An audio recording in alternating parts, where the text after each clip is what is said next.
we have just seen the return of the slalom fleet to Poso. And yeah, this is my review or my recap of the event. And you might wonder why the video is a bit shorter than usual, and that's mainly due to two reasons. First of all, it was way too hard to go in the water with the GoPro on my head, so I had to skip that part. And I was alone, so I couldn't really get any additional footage on our 3 racing days. Nonetheless, here are my experience, and yeah, of course, to have some action, I will show you my best race of that event.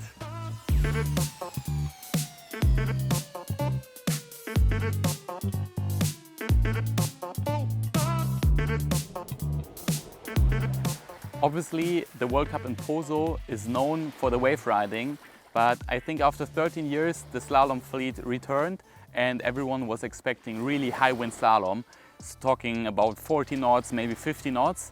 But in the end we were not super lucky with the wind, so it was only about 30 knots on our racing days, because the event was 10 days and the racers had 3 days.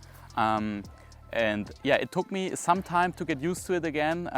I choose the foil for every elimination. As I said, the wind was peaking to 30 knots, but sometimes also below, let's say 25 knots, 22 knots. So foil was really the way to go again, which I personally like because my level on fin is a bit lower, on foil a bit higher, and I like the racing.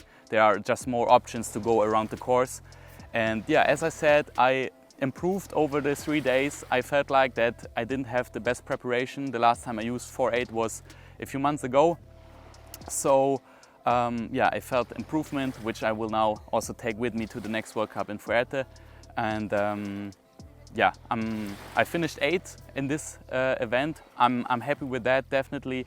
And it was just a pure joy to sail in those runners-up finals, in those A finals. Yeah, that was really nice, but also really, really tricky.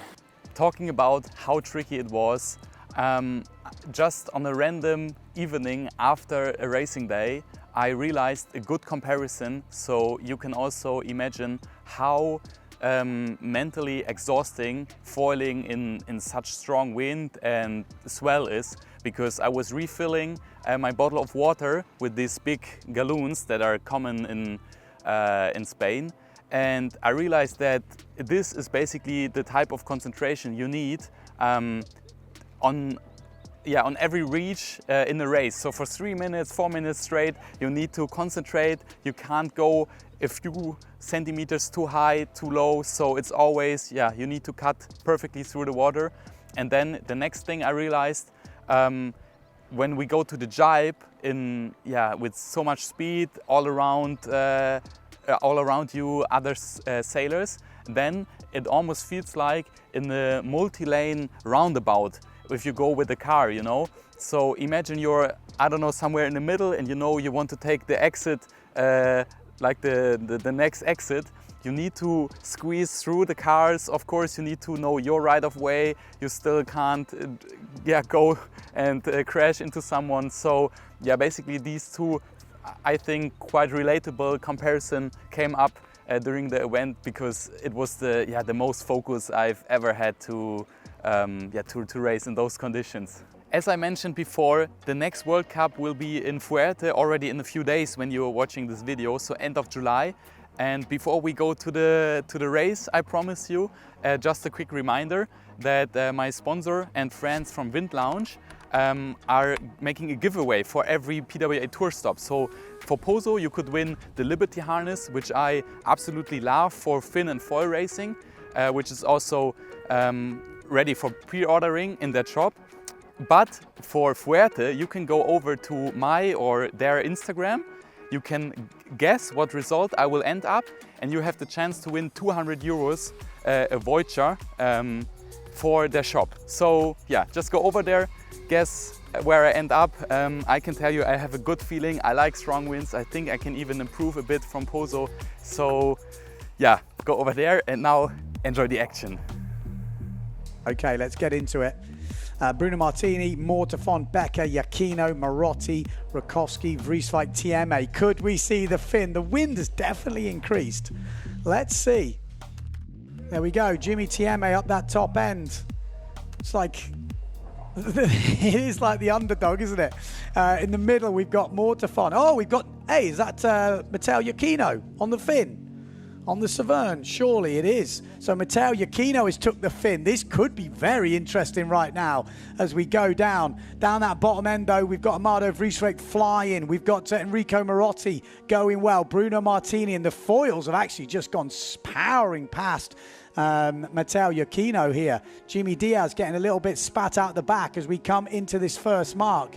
I'm guessing there's a problem with the drone, which is why we haven't got it. So round in first, Enrico's very clue first for very long. It was like he hooked in. Maybe he hooked in there, but Enrico Marotti's had a shocker. Bruno Martini now leading. Oh, this is going to be very exciting. The wind has definitely picked up. Maciej Rakowski looking good. We've got Matteo Iachino in third place, or is that second place, having a fight with Maciej. The two Italians trying to take the top two spots, but Maciej Rakowski from Poland holding on in second. He knows if he can take second now with Marotti in the drink, he could go into the lead in this competition. That's how quickly things can shift. In the front though, here we go, Bruno Martini. What's he got for us? Can he hold it together? That's the question. He has got the speed.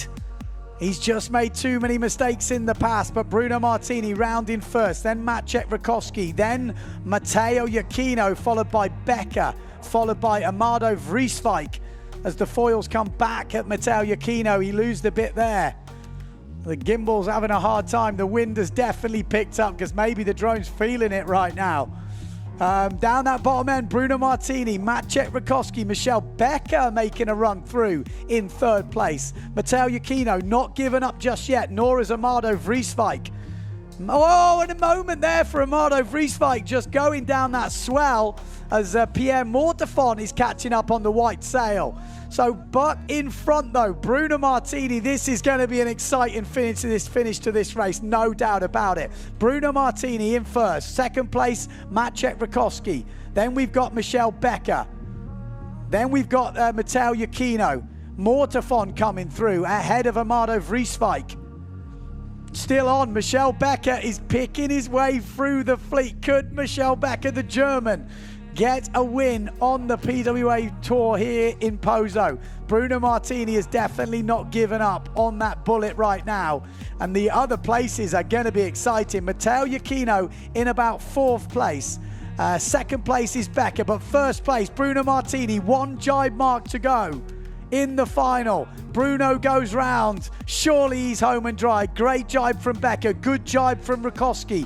Then we've got Amado Vrieswijk, Mortefon coming through. And then we've got Matteo Iachino. But out in front, Bruno Martini from Italy. Looks like he's got this win wrapped up. Second place, Michelle Becker. Great race from him as we charge towards the line.